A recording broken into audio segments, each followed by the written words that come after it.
નમસ્કાર વિદ્યાર્થી મિત્રો, 19 મે 2026ના ડેઇલી કરંટ અફેરમાં આપનું હાર્દિક સ્વાગત છે.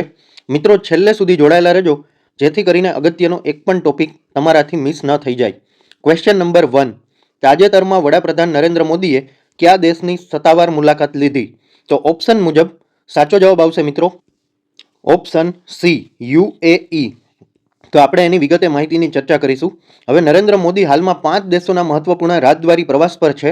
18 મે 2026ના રોજ નોર્વે પહોંચ્યા હતા. છેલ્લા 43 વર્ષમાં કોઈ ભારતીય વડાપ્રધાનની નોર્વેની પ્રથમ દ્વિપક્ષીય મુલાકાત છે. હવે યુનાઇટેડ આરબ અમીરાત એટલે કે UAEની મુલાકાત 15 મે 2026ના રોજ લીધી. પ્રવાસનો પ્રથમ સ્ટોપ હતો.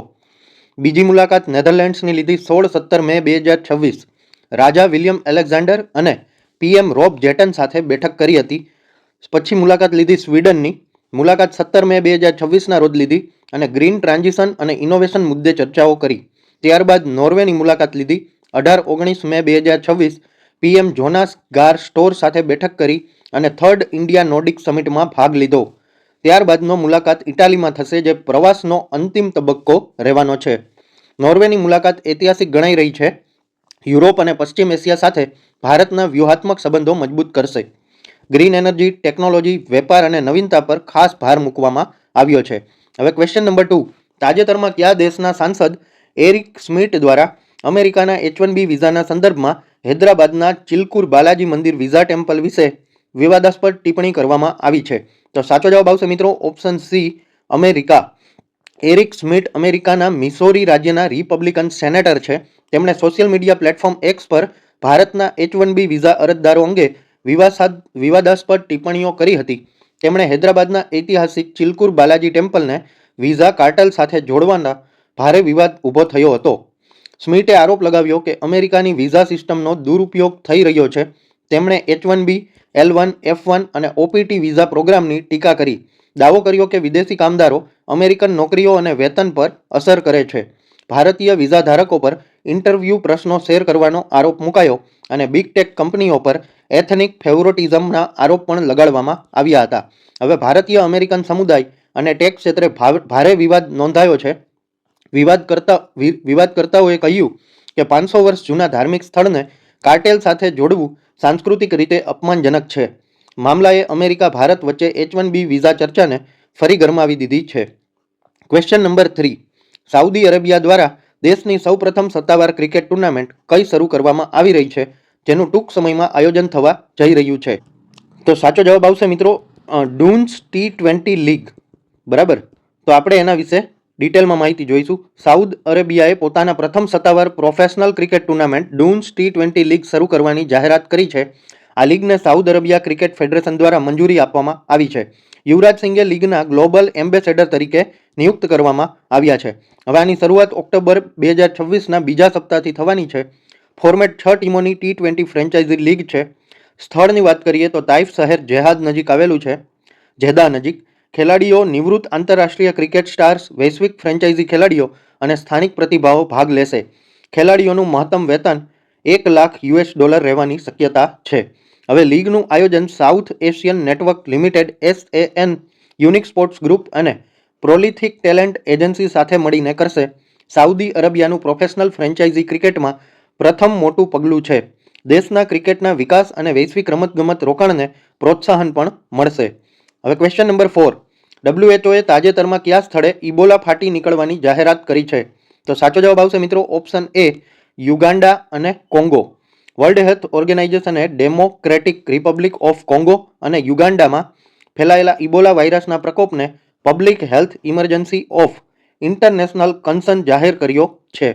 હવે જાહેરાત WHOના director general Tedros Adhanom Ghebreyesus દ્વારા કરવામાં આવી હતી. પ્રકોપનું કેન્દ્ર DRCના ઇટુરી પ્રોવિન્સનું મોંગબોવાલુ ગોલ્ડ માઇનિંગ વિસ્તાર છે. વાયરસ સરહદ પાર કરીને યુગાન્ડાની રાજધાની કામ્પાલા સુધી પહોંચ્યો. આ પ્રકોપ બુંદી બુગિયો ઇબોલા વાયરસ સ્ટ્રેનથી ફેલાયો છે. હવે બુંદી બુગિયો સ્ટ્રેન માટે હાલમાં કોઈ માન્ય રસી અથવા દવા ઉપલબ્ધ નથી. અત્યાર સુધી 336થી વધુ શંકાસ્પદ કેસ છે. ઓછામાં ઓછા 88 મૃત્યુ છે અને આરોગ્ય કર્મીઓના પણ મોત નોંધાયા છે.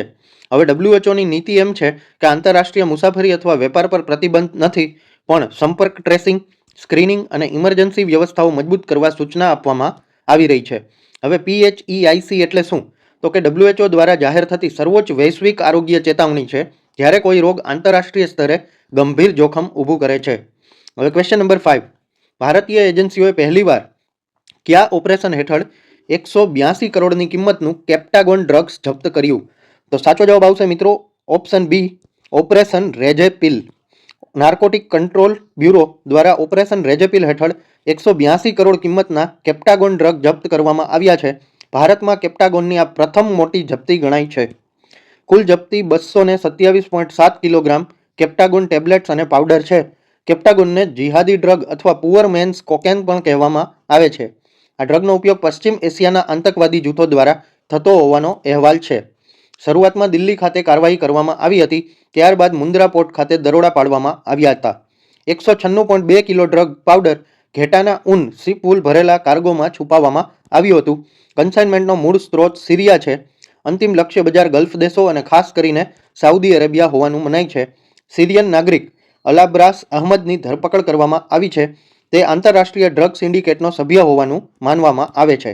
હવે ક્વેશ્ચન નંબર 6, અલી ફાલીહ કાદિમ તાજેતરમાં કયા દેશના નવા વડાપ્રધાન બન્યા? તો સાચો જવાબ આવશે મિત્રો ઓપ્શન બી, ઈરાક.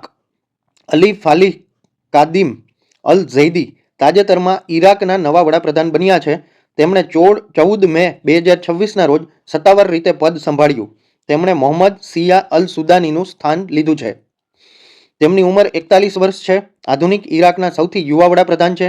તેઓ જાણીતા ઉદ્યોગપતિ અને બેન્કર છે. તેમની પસંદગી શિયા પક્ષોના ગઠબંધન કોઓર્ડિનેશન ફ્રેમવર્ક દ્વારા સહમતિ ઉમેદવાર તરીકે કરવામાં આવી છે. 23 સભ્યોના કેબિનેટમાંથી 14 મંત્રીઓએ મંજૂરી મળી હતી. બાકીના મંત્રીપદો અંગે રાજકીય ચર્ચાઓ ચાલુ છે. નરેન્દ્ર મોદીએ તેમને અભિનંદન પાઠવ્યા અને ભારત ઈરાક મિત્રતાપૂર્ણ સંબંધોને મજબૂત બનાવવાનો વિશ્વાસ વ્યક્ત કર્યો છે. ક્વેશ્ચન નંબર 7, તાજેતરમાં ભારતે સ્ટ્રેટેજિક પેટ્રોલિયમ રિઝર્વ સ્થાપવા કયા દેશના ADNOC કંપની સાથે કરાર કર્યો? તો સાચો જવાબ આવશે મિત્રો ઓપ્શન બી, UAE. તો આપણે એના વિશે વિગતે ચર્ચા કરીશું. હવે ઇન્ડિયા અને ADNOC વચ્ચેના ભારતના સ્ટ્રેટેજિક પેટ્રોલિયમ રિઝર્વને વિસ્તૃત કરવા માટે મહત્વપૂર્ણ ઉર્જા કરાર થયો છે. આ કરાર 15 મે 2026ના રોજ નરેન્દ્ર મોદીની અબુધાબીની મુલાકાત દરમિયાન થયો, જ્યાં તેમણે UAEના રાષ્ટ્રપતિ શેખ મોહમ્મદ બિન ઝાયદને અલ નાયન સાથે બેઠક કરી હતી. હવે ADNOC ભારતના SPRમાં 30 મિલિયન બેરલ ક્રૂડ ઓઇલ સંગ્રહ કરશે. ભારતની ઇમરજન્સી તેલ સંગ્રહ ક્ષમતામાં લગભગ 70% વધારો થશે. સંગ્રહ સ્થળો મુખ્યત્વે મેંગલુર કર્ણાટક, વિશાખાપટ્ટનમ આંધ્રપ્રદેશ અને ચંડીખોલ ખાતે રહેવાનું છે. હવે ફુજાઈરાહ ખાતે પણ સ્ટોરેજ સહયોગ અંગે યોજના બનાવવામાં આવી રહી છે. તેલ UAEની માલિકીમાં રહેશે, પણ વૈશ્વિક સંકટ સમયે ભારતને પ્રાથમિક એક્સેસ મળશે. સ્ટોરેજ ખર્ચ UAE ઉઠાવશે. પશ્ચિમ એશિયાની ભૂરાજકીય અસ્થિરતા સામે ભારતની ઉર્જા સુરક્ષા મજબૂત થશે. IOCL અને ADNOC વચ્ચે LPG સપ્લાય માટે પણ કરાર થયો છે.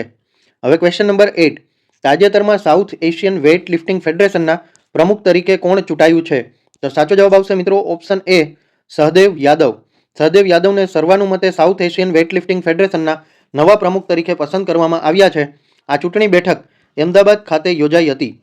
સબીના યાદવને SAWFના CEO તરીકે પણ નિયુક્ત કરવામાં આવ્યા હતા. હવે સહદેવ યાદવને હાલમાં ઇન્ડિયન વેઇટ લિફ્ટિંગ ફેડરેશનના પ્રમુખ પણ છે. તેઓ ઇન્ડિયન ઓલિમ્પિક એસોસિએશનના ટ્રેઝરર પણ રહી ચૂક્યા છે અને કોમનવેલ્થ વેઇટ લિફ્ટિંગ ફેડરેશનના વાઇસ પ્રેસિડેન્ટ છે. એશિયન વેઇટ લિફ્ટિંગ ફેડરેશનના પ્રેસિડેન્ટના આસિસ્ટન્ટ તરીકે પણ કાર્યરત છે.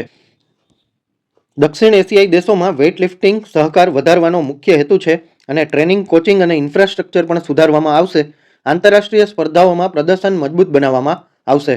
હવે ક્વેશ્ચન નંબર 9, તાજેતરમાં કયા રાજ્યની વડી અદાલતે હાઈકોર્ટ ભોજશાલા પરિસરને હિન્દુ મંદિર જાહેર કર્યું?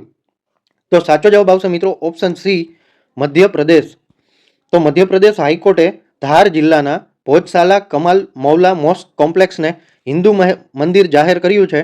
15 મે 2026ના રોજ ઇન્ડોર બેન્ચે 242 પાનાનો ઐતિહાસિક ચુકાદો આપ્યો છે. કોર્ટ અનુસાર આ સ્થળ મૂળ દેવી વાગદેવી સરસ્વતીને સમર્પિત મંદિર હતું. આ સ્થળ 11મી સદીમાં રાજા ભોજ દ્વારા સ્થાપિત સંસ્કૃતિ શિક્ષણ કેન્દ્ર માનવામાં આવે છે. ચુકાદો ASIના પુરાતત્વીય પુરાવા અને ખોદકામ અહેવાલ પર આધારિત હતો. હવે 2003નો નિયમ હતો એ રદ કરવામાં આવ્યો છે. કોર્ટે ASIના 7 એપ્રિલ 2003ના નિયમોને રદ કર્યા. અગાઉ હિન્દુઓને માત્ર મંગળવાર અને વસંત પંચમીના દિવસે પૂજા કરવાની મંજૂરી હતી અને મુસ્લિમોને શુક્રવારે નમાજની મંજૂરી હતી. હવે નવા નિર્દેશ એવા છે કે હવે હિન્દુ સમાજને દરરોજ પૂજા અને ધાર્મિક પ્રવૃત્તિ માટે અપરિમિત પ્રવેશ મળશે. સ્થળ પર નમાજ બંધ કરવામાં આવી છે. મુસ્લિમ સમાજને નવી મસ્જિદ માટે વૈકલ્પિક જમીન માગવાની છૂટ આપવામાં આવી છે. હવે ચુકાદામાં આર્કિયોલોજીકલ સર્વે ઓફ ઇન્ડિયાના પુરાવાઓએ મહત્વ આપવામાં આવ્યું છે. કેન્દ્ર સરકાર અને એએસઆઈ સ્થળના સંરક્ષણ અને સંચાલનની જવાબદારી સંભાળશે. હવે question number 10. National compliance reduction and deregulation initiation હેઠળ તમામ અગ્રતા ક્ષેત્રોમાં કામ પૂર્ણ કરનાર દેશનું પ્રથમ રાજ્ય કયું બન્યું છે? તો સાચો જવાબ આવશે મિત્રો ઓપ્શન બી, ત્રિપુરા. તો આપણે એના વિશે વિગતે ચર્ચા કરીશું. હવે ત્રિપુરા ભારતનું પ્રથમ રાજ્ય બન્યું છે જેણે national compliance reduction and deregulation ઇનિશિયેટિવના ફેઝ 1 અને ફેઝ 2 હેઠળ તમામ પ્રાથમિક સુધારા વિસ્તારો પૂર્ણ કર્યા છે. આ પહેલ કેબિનેટ સેક્રેટરીએટ ઓફ ઇન્ડિયા દ્વારા ચલાવવામાં આવે છે. અને મુખ્ય મુદ્દાઓની વાત કરીએ તો કુલ 51 સુધારા વિસ્તારો પૂર્ણ કર્યા છે. ફેઝ 1માં 23 અને ફેઝ 2માં 28. હવે કયા કયા ડિપાર્ટમેન્ટમાં સુધારા થયા છે?